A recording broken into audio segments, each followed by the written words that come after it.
विधि 22 साल की नवयुवती थी, जिसका अपनी दादी के अलावा दुनिया में कोई नहीं था। अचानक एक दिन दादी की मौत हो गई। विधि अब दुनिया में बिल्कुल अकेली रह गई थी। उसके बॉयफ्रेंड सनी के अलावा अब उसका इस दुनिया में कोई सहारा नहीं था। एक दिन विधि दादी की अलमारी खोलती है, जिसमें उसे एक पुरानी बैंक की पासबुक और लॉकर की चाबी मिलती है। विधि बहुत हैरान हो जाती है। वह जानती थी दादी कितनी मुश्किलों से घर चला रही थी। फिर ऐसे में उनके पास से मिली ये लॉकर की चाबी देखकर विधि के मन में सवालों की झड़ी लग गई थी। ऐसा क्या है उस लॉकर में जिसके बारे में दादी ने उसे आज तक नहीं बताया? सवाल बहुत सारे थे जिनका जवाब ढूंढना था। दादी की डेथ सर्टिफिकेट लेकर जब वो बैंक पहुंची तो उसे दादी की लॉकर का एक्सेस मिल गया। उत्सुकतावश उसने लॉकर खोला तो उसमें सिर्फ उसे कुछ कागज दिखाई दिए। विधि कागज लेकर घर लौट आई। उन कागजों के मुताबिक मंथनपुर में एक बड़ी हवेली दादी के नाम थी। इतनी बड़ी हवेली है दादी के पास और हम सालों से इस 2 कमरे के किराए के मकान में जी रहे हैं। ऐसा क्यों किया दादी ने? खैर जो भी बात हो, अब तो ये हवेली मेरी है। मैं कल ही मंथनपुर के लिए निकलती हूँ। अगले ही दिन वो मंथनपुर के लिए निकल गई थी। बड़ी अजीबोगरीब सी जगह थी ये। मेन रोड से हवेली की तरफ जाने वाली सड़क बिल्कुल सुनसान थी। गाड़ी तो क्या, पैदल चलता हुआ भी कोई इंसान नहीं दिख रहा था। सड़क पर गहरा सन्नाटा पसरा हुआ था। सड़क के दोनों तरफ घने ऊंचे पेड़ लगे थे। इतने पेड़ पौधे होने पर भी वहां किसी भी पक्षी का कलरव नहीं था। कोई जानवर नहीं। धीरे धीरे अंधेरा हो रहा था। सड़क किनारे लगे घने पेड़ अब जंगल की तरह दिखाई पड़ रहे थे। सड़क पर फैली खामोशी अब विधि को डरा रही थी। कुछ ही देर में वो पैदल चलते हुए हवेली तक पहुंच गई थी। हवेली काफी पुरानी दिखाई पड़ रही थी। ऐसा लगता था कि सालों से वहां किसी ने पैर ही नहीं रखा।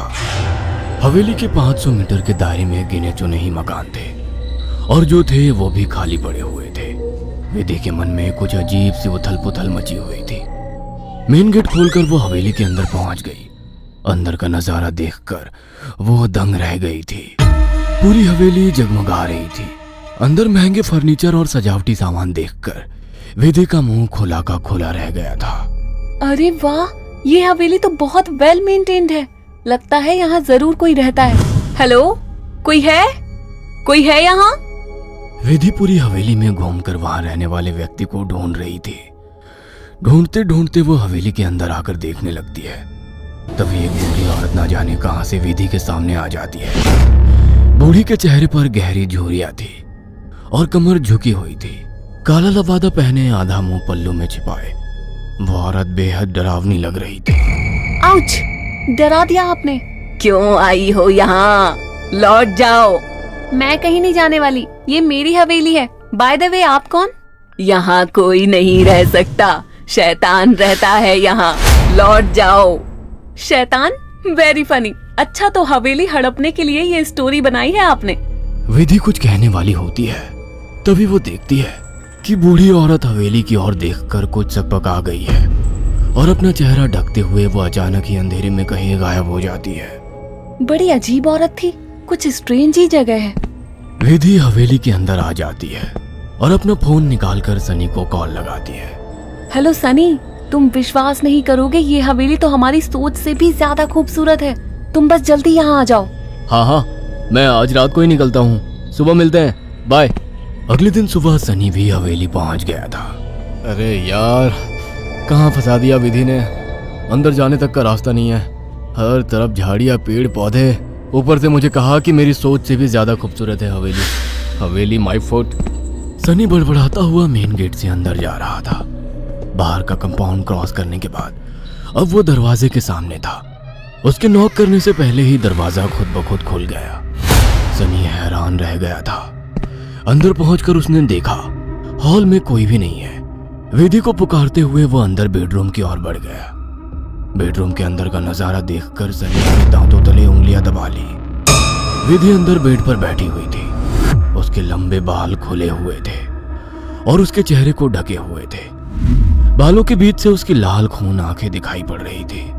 दोनों हाथ और पैरों की मदद से वो बेड पर ऐसे बैठी हुई थी मानो कोई जानवर हो। उसकी खूबसूरती गुलाबी त्वचा जगह जगह से कटी थी और सफेद पड़ गई थी। विधि को देखकर सनी जोर से चिल्लाया, विधि, ये क्या हो गया तुम्हें? सनी की बात सुनकर विधि ने डरावने अंदाज में गर्दन टेढ़ी की। अब उसके चेहरे पर से कुछ बाल हट गए थे। वह भयानक आवाज के साथ हंसने लगी। उसके मुंह से किसी जानवर की तरह लार गिर रही थी। अचानक ही वह पूरी ताकत से चिल्लाई। विधि के बाल हवा में उड़ रहे थे और चेहरा चीखते हुए और भी भयानक होता जा रहा था। काले दांत और सफेद पड़ चुकी आंखें आकार में बड़ी होती जा रही थी। सनी के अंदर और देख पाने की ताकत नहीं बची थी। अपनी पूरी ताकत लगाकर वो कमरे से बाहर की तरफ भागा। बाहर हवेली के दरवाजे तक पहुंचा ही था कि विधि की दर्द से भरी आवाज सुनाई पड़ी। सनी, मुझे छोड़कर मत जाओ, मुझे बचा लो। सनी, ये मुझे नहीं छोड़ेगा। बहुत दर्द हो रहा है, बहुत दर्द हो रहा है। विधि जोर जोर से रो रही थी और सनी को रोकने के लिए बोल रही थी। विधि की ऐसी दर्द भरी आवाज सुनकर सनी तड़प उठा और दौड़कर उसके कमरे की तरफ वापस आ गया। ये सब क्या हो गया विधि? ये सब क्या हो गया? मैं क्या करूं, बोलो।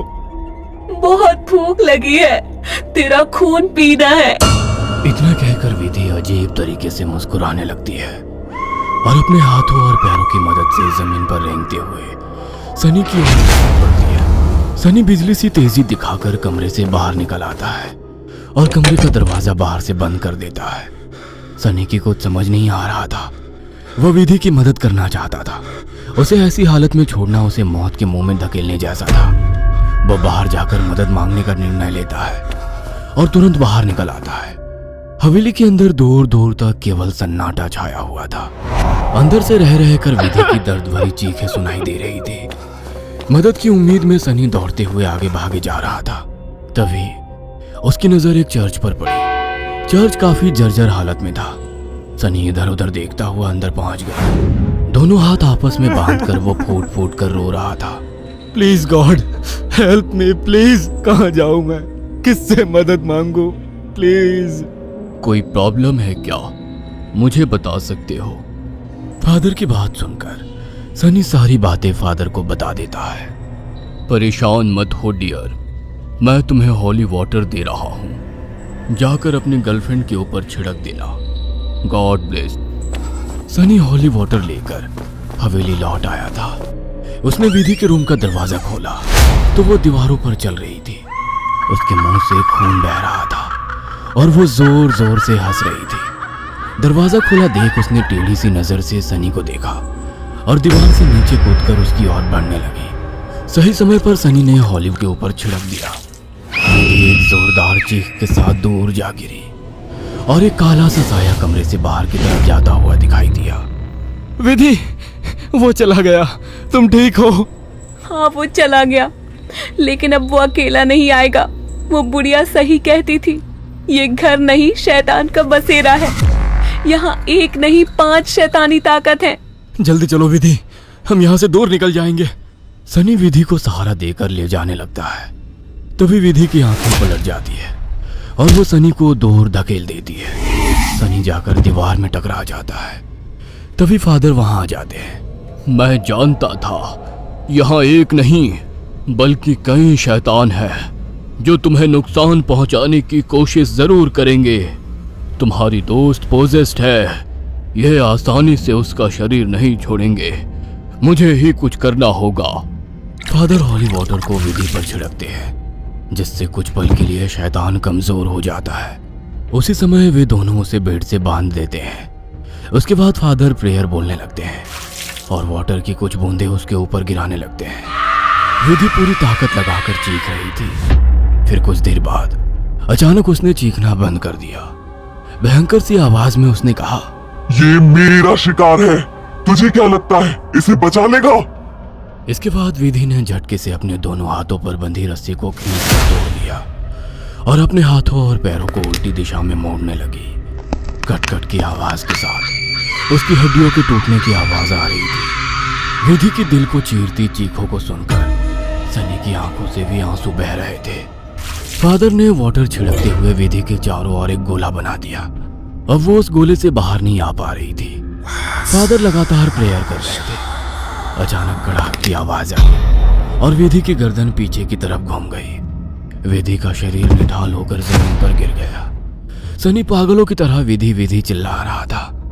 फादर के लिए इस समय सनी की जान बचाना जरूरी था, इसलिए वे उसे घसीटते हुए हवेली से बाहर ले आए और दरवाजे पर वाटर छिड़क कर वहां से बाहर आ गए। सनी अभी भी जमीन पर सिर टिकाकर फूट फूट कर रो रहा था और फादर की आंखों में विधि को ना बचा पाने की तकलीफ साफ दिखाई दे रही थी। अगर आपको हमारी ये कहानी पसंद आई हो तो इसे लाइक और शेयर करना ना भूलें।